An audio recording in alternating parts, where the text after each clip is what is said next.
Let's talk about Bitcoin. Bitcoin is sitting at $93,000 right now.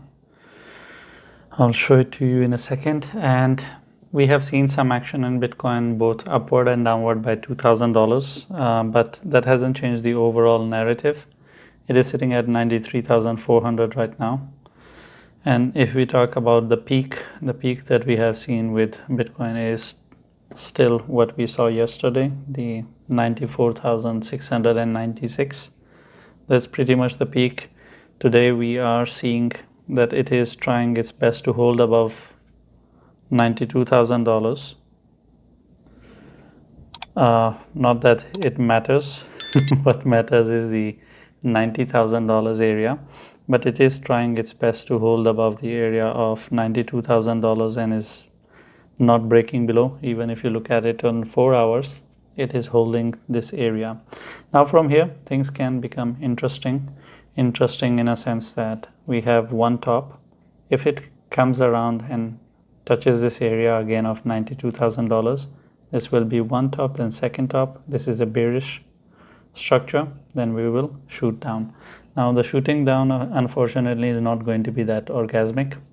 It is going to be, the minimum deliverance is 91k, the max is 90k, so this structure will shoot us down towards $90,000. That is our support area to begin with. There are no surprises there whatsoever.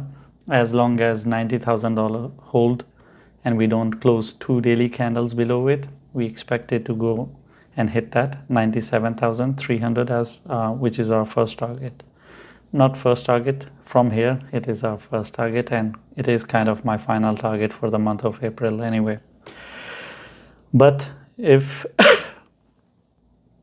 it doesn't hold 90k and forms 2 daily closings below it, then I would expect, okay, Bitcoin has started the downward journey. So far we are really far away from that case scenario. It's pointless to talk about the bearish case scenario here. The only thing that matters is that what happens in the next few hours. Each candle is 4 hours, so it can take a curve and turn into a double top, or what it can do is that it can actually make an attempt and go up and start creating another structure. I cannot say it is creating a bullish structure because we have one bottom. For second bottom we still need to come down. So in any case, if we are playing the game of double top and double bottoms, it needs to turn around and come and touch that $92,000 area. It is going to be fun. It is on 4 hours, not that it matters that much. On 1 hour the overall game plan is still same. The candles are not giving that much of energy. It has just created a candle. If I just look at this candle in isolation, this is a bearish candle. If you see it in an upper trend, if you see a candle like this in downtrend, it is a bullish signal. But if you see it in uptrend, it is bearish. But one candle cannot decide anything. If we are looking at it in just isolation, then I can come and argue that and say, okay, just on the basis of this candle, now we are turning bearish.